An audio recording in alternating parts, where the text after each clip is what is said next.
Hey guys, this is Ashley with Blue Hill Glass, and today I'm going to show you how to create this Monstera leaf stained glass sun catcher using our pre-cut stained glass from bluehillglass.com. Here are some materials you'll need to complete this project. If you just purchased the pattern, you'll want to download that and print it out.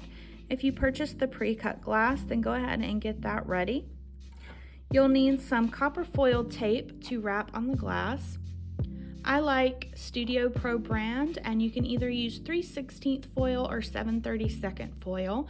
The color backing that you choose depends on what color patina you're going to add later.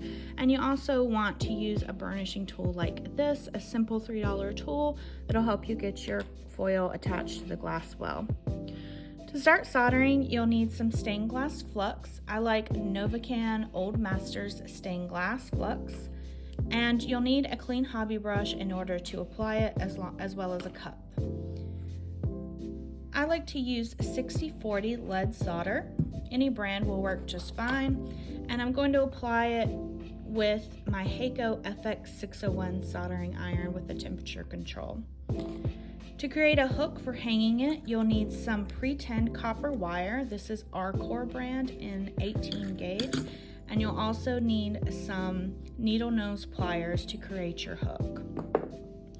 After soldering, you're going to want to clean your piece. I like to use Quick Clean to remove the flux, and a scratch-free scrubby pad from the Dollar Tree that I've cut up into small squares. After cleaning it, you'll need to wipe it clean with paper towels, and then you can add patina. I like Novacan brand, and I'm going to use copper patina, but you could use black or leave it silver. After doing that, you'll need to polish it with some car wax. I like Mother's brand car wax.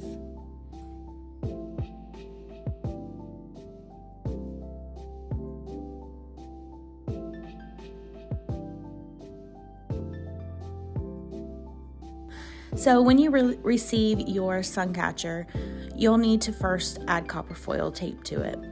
So you want to start on that inside line. We want to avoid starting our copper foil on an outer edge, because when we're soldering, putting so much heat on that outer edge could cause the foil to fail and pull away from the glass. So I'm just going to be putting my copper tape onto my glass pieces. I'm going to leave about a 1/4 inch overhang and wrap it all the way around the glass, ensuring that there's an equal amount of tape on either side of the glass. Once I get back to the starting point, I can rip it off and then pinch it back down.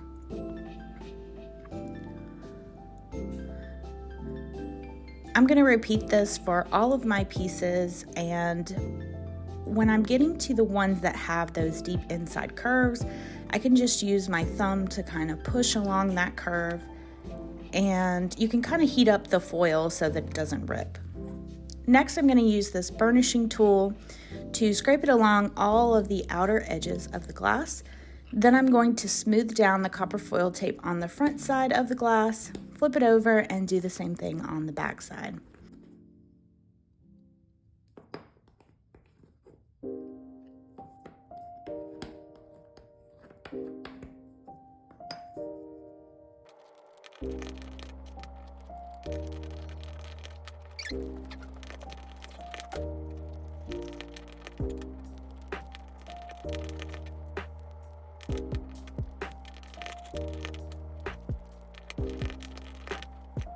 Once I have all of my pieces copper foiled, it is time to solder it. So I'm going to be using some Novacan stained glass flux. I just pour it into a small cup, and then I use a craft brush to brush the flux onto the piece.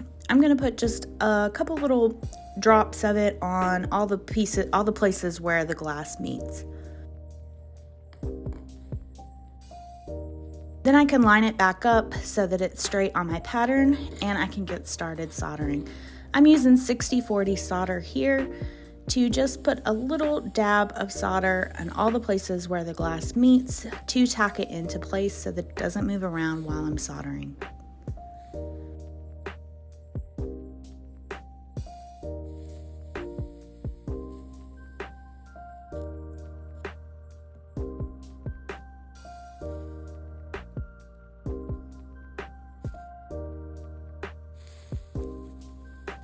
Now I'm going to brush on some more Flux along all of the edges, and I'm going to be tinning the edges. So tinning just means that I take a small amount of solder and I run it along that outer edge. I'm not dwelling too long on that outer edge. I don't want to heat it up so much that it pulls the foil away from the glass.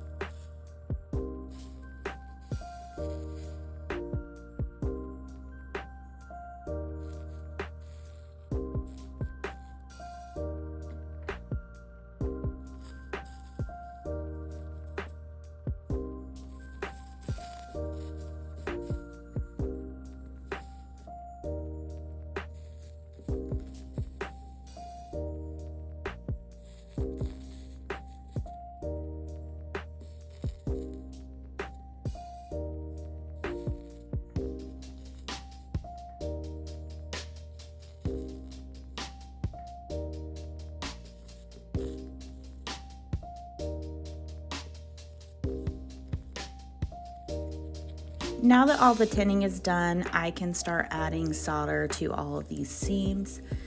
And this piece doesn't have a whole lot of soldering on the seams to do, but it does have a lot of soldering for all the edges to do the beading on the edge. So keep that in mind whenever you're doing this. Don't worry about it looking too pretty right now, because once I go back and do all my edging, the seams are going to get a little messed up, so we can fix those later. If I were to film this again, I probably would spend less time trying to make it pretty on all of these edges, because they are going to get a little messed up from beading the edges.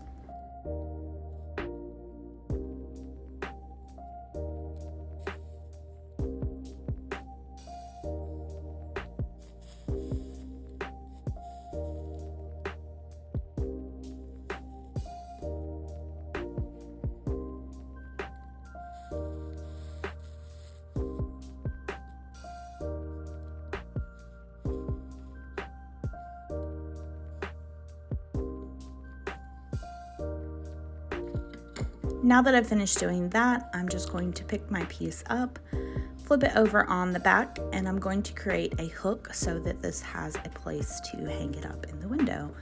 So I'm going to be using some pre-tinned copper wire. This is 18 gauge, and I believe it's Arcor brand. I'm just going to wheel out a little bit, and then I'm going to use my pliers to create a hook for hanging. So I simply just bend over the wire to create a loop. Then I use my pliers to cut it, and now I can actually put that into my lead line and it'll have a nice strong hold. I just straighten it a little bit so that it fits easier into that lead line.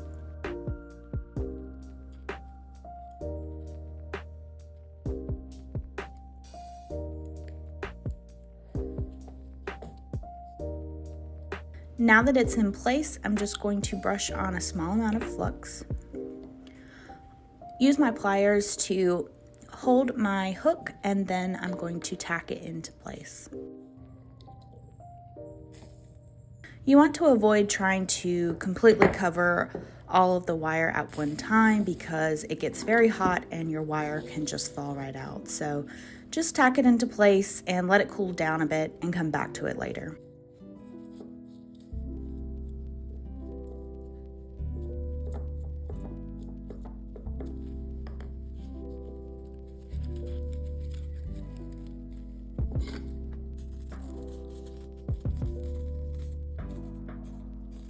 Now I'm going to tin the back side just like I did on the front and lay down my solder in all of those seams.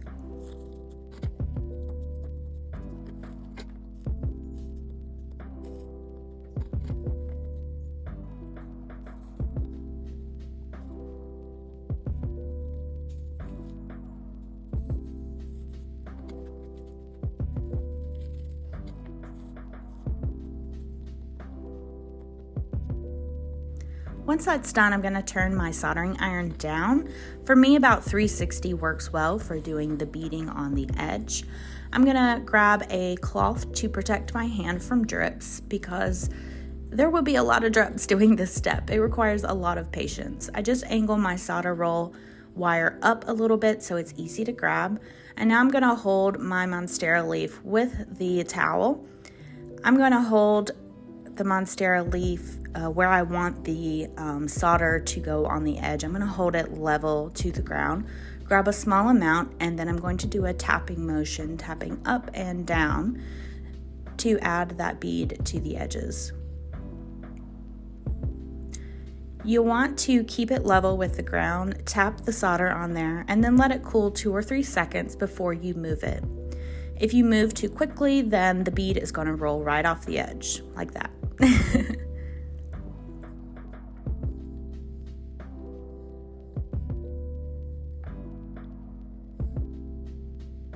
Just continue doing this motion, spinning the Monstera leaf as you go to get the section you're working on level with the ground. And it does require a bit of patience. Remember, if you mess it up, you can heat it back up and tap it again, but if you tap it too many times and it gets too hot, it might fall off the edge. So if that happens, just let it cool down and come back to it.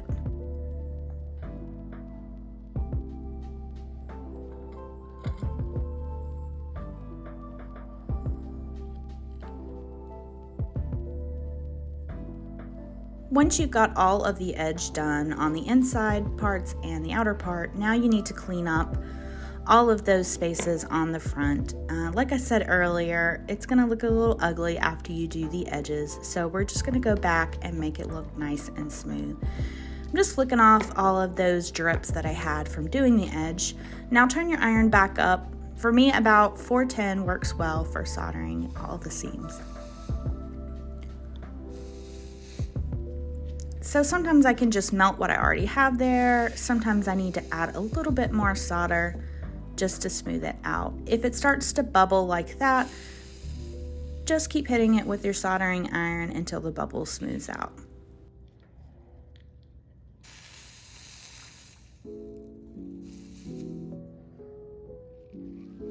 The bubbles are just your flux burning out, so if it's happening a lot, then you might just need to be using less flux than you're using now.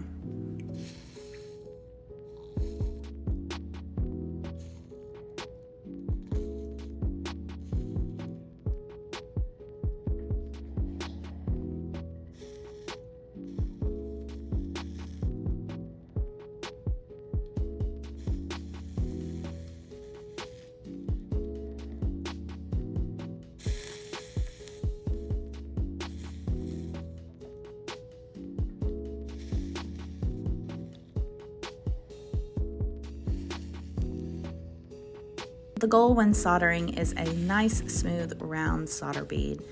So you can achieve that by just pulling your iron up and down, doing a tapping motion until it smooths out and looks nice.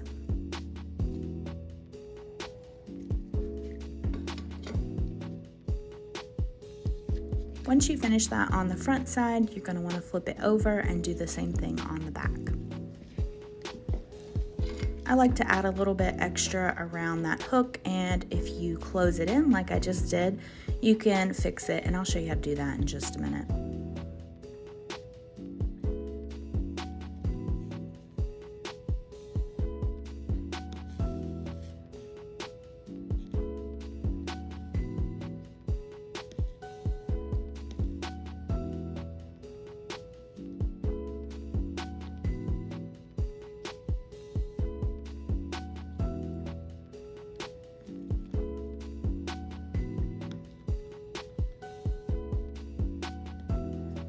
Okay, now to get that solder out of my hook, I'm just going to put my soldering iron onto the hook there. And then once it's heated up, I can shake it and let gravity do its thing and drop that bead out of my hook. Now just touch it up a little bit. And any spots I see that are a little bumpy on that edge, I'm just going to touch up.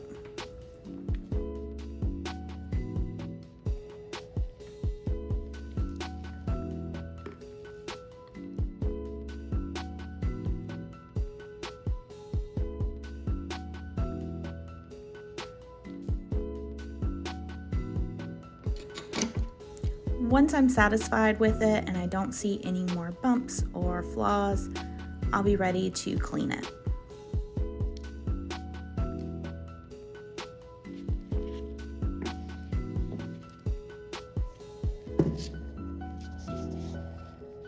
To clean it, I'm going to use these scratch-free scrubby pads, and I'm going to use this Quick Clean Flux Remover.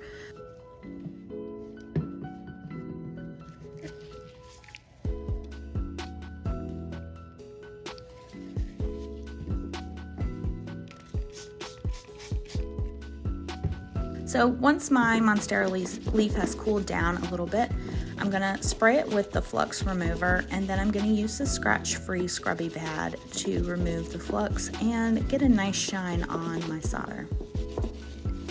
It's very important that you remove your flux, because if you don't, you're going to have a lot of white oxidation, and it's going to take away from the beauty of your piece. So you want to spray this on both sides, clean both sides, and then you also need to clean all of the edges, including the inside seams that this Monstera leaf has.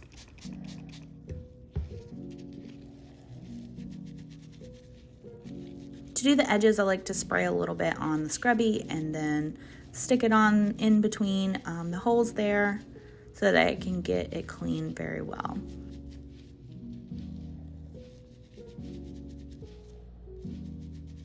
Also, if you don't remove the flux well and get it nice and shiny like I'm doing, then your patina is not going to adhere to your solder. So this is a really important step.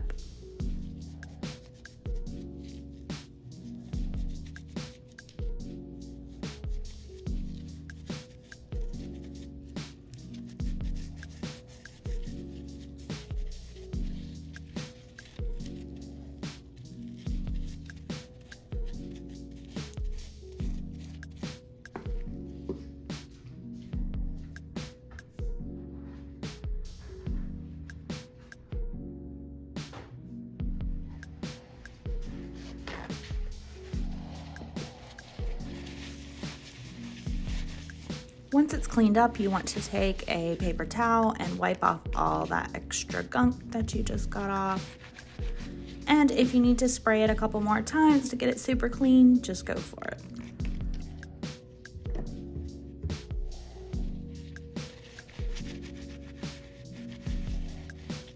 Now at this point, you can choose to leave your solder silver like this, or you can add patina. So patina comes in black or copper. I'm going to be using some Novacan copper patina for this piece. So just pour a little bit into a cup or into the lid of the patina, and using a clean craft brush, I'm going to brush this onto my lead lines. Now, copper patina is kind of finicky, and you want to make sure that your gloves are clean, that you've never used black patina on that brush or on these gloves that I'm using, because it will transfer onto your piece if you have black patina residue.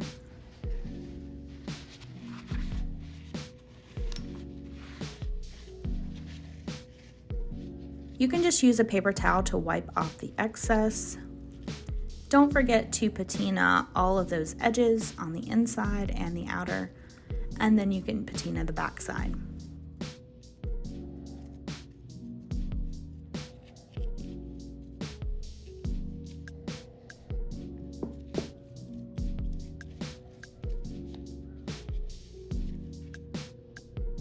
If you notice that your patina is not adhering to your lead lines, that just means that you probably didn't get your lead clean enough. So you can take your scrubby pad and some more of the flux remover and just spray that on and scour that section a little bit, and then add more patina. That should clean it up enough to get the patina to adhere to the solder.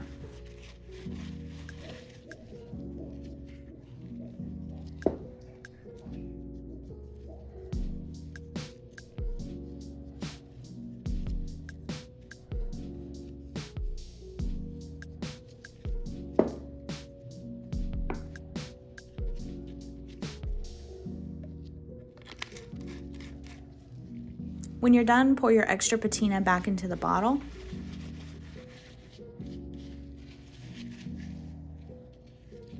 sometimes if I didn't line my foil up just right, I can fix that later just by using an X-Acto knife to kind of cut away some of that solder and make it more even.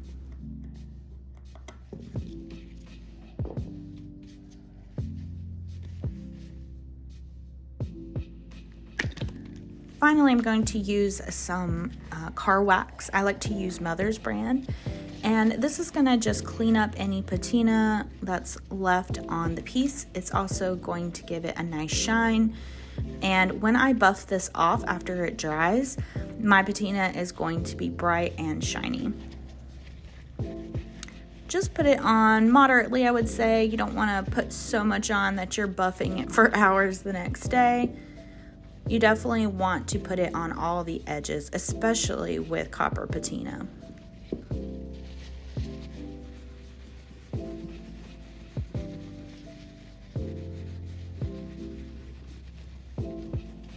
So sometimes with copper, I'll kind of buff it ahead of time and then maybe add a little bit more car wax to it, because copper patinas, it's a little bit tricky. It does take a lot of polishing to get it shiny. And it does darken with time. About 6 months from now, it'll need to be polished again.